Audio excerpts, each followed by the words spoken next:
What's going on, everybody? Sean here from Afterlife Studios, and today we're doing a review on the WA73EQ. Let's go. Now, the WA73EQ is a clone of the Neve 1073 preamp, as well as the EQ section of that console. Now, the WA73 is a fully hand-wired and handmade discrete preamp, and it has Carnhill transformers in it. Now, this thing is a beast. Now, the WA73 has 80 decibels of gain, so you can power even the lowest power ribbon microphones with this. Dynamic microphones, really any kind of microphone, it's going to sound phenomenal with this preamp. The WA73EQ has a frequency response from 20 hertz to 20,000 kilohertz. So pretty much anywhere the human ear can hear and your body can feel. Now, my absolute favorite feature of this whole preamp is it does have an insert. So if you're wanting to run compression outboard, you actually have the ability to run it as an insert. So you have a send and receive for a compressor or EQ or whatever you want. But the cool thing about this is it gives you the option to bypass the compressor that you're using. So I can make sure my compression is affecting the audio the way I want it to, and that I'm not over compressing or under compressing. It gives me a lot of options with that. Now, this unit runs about $800, so it's about a third the cost of one of the official Neve preamps, which is huge. Warm Audio is killer for making replicas of old and vintage outboard gear. The quality is top notch. Now, the one thing that I did not like about this unit is the actual EQ knobs are super flimsy. But with that being said, for $800 you're getting a Neve preamp with an EQ in it. Can't really beat it. It sounds phenomenal overall, and I think that they took the money and put it towards the tone of the preamp and the EQ because they sound spectacular. Definitely a huge improvement over built-in pre's. So let's talk about the different switches that are on the WA73EQ. We have a 48-volt phantom power to power your condenser microphones. We have a polarity flip switch. We have a tone knob, and that's basically an impedance switch. We have a line level swap. So right here is your instrument and line level, and that's just going to swap it from line level to instrument level. We have an insert, which allows it to have a compressor in the loop, and we can take it in and out via that insert. And then we have an instrument level, which raises the gain on it to match instrument level. Here we have our gain knob. It goes all the way up to 80 decibels of gain.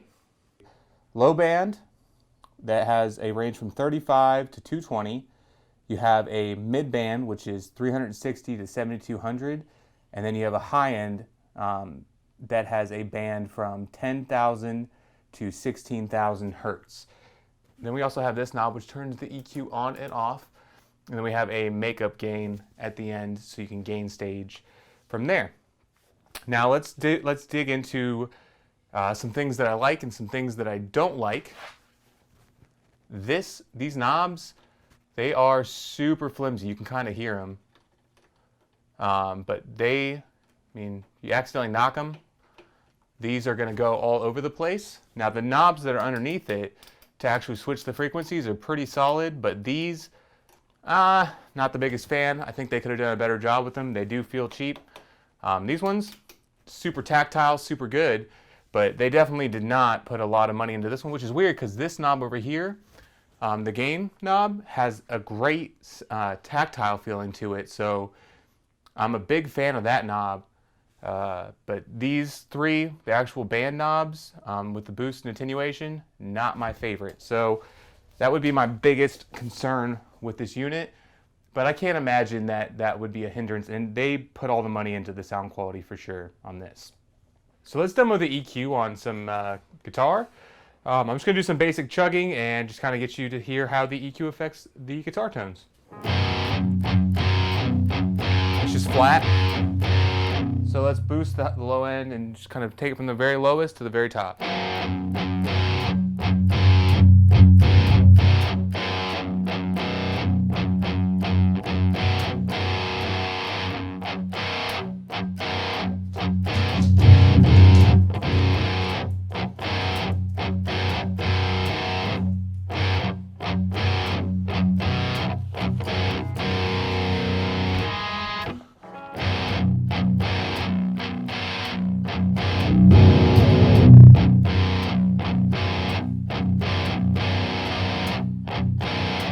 and that was the low frequencies.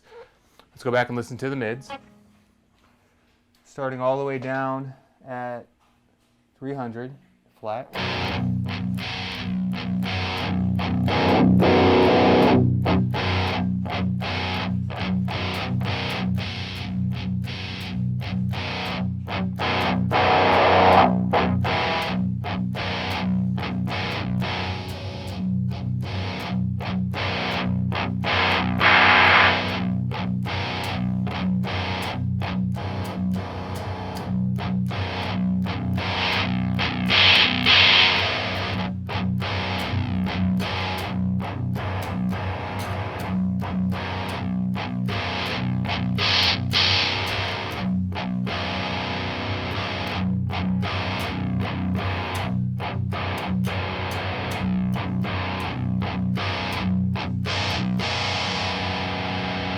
Okay, and last but not least, let's do the high end.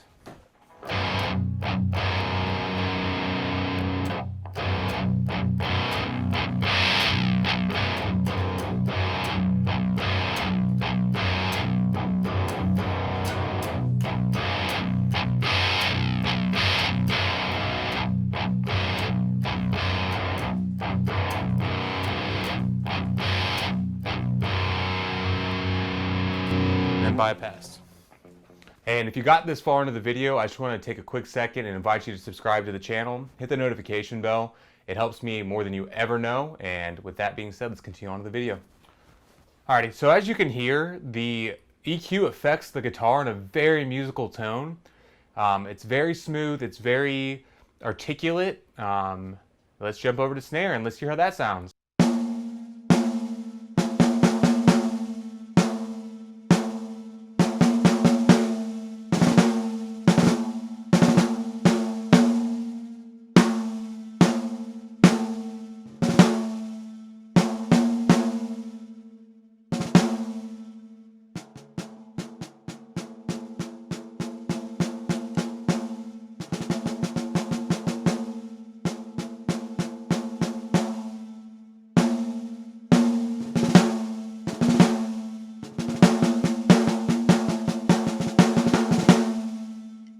So while I prefer more of an API style preamp on drums, it actually sounded decent on the snare.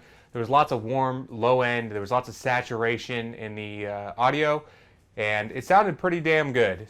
I've just seen a face, I can't forget the time or place where we just met, and she's the girl for me, and I want all the world to see we've met. Da da da da da da. Alrighty y'all, so hopefully this video was informative. You learned a little bit about the WA73EQ, heard a little bit of how it sounds, and hopefully it helps you guide your purchasing decision. I heavily recommend Warm Audio. They are an awesome company. Warm Audio, if you want to sponsor me, do it. So hopefully this review gave you a good idea of how this preamp sounds and the EQ combination. Personally, I love it. I think it's an amazing setup. It's an amazing preamp. I've never actually personally used the Neve preamp, which I wish I had because, wow. But to my ears, it sounds similar. And, you know, 5% difference, I don't know, for 4 times as much money, doesn't make a lot of sense to me. So hopefully you guys enjoyed this video. If you did, hit the subscribe button down below. Hit the notification bell so you're uploaded when I'm releasing new content. And as always, stay humble, stay hungry, something else inspirational. Peace out.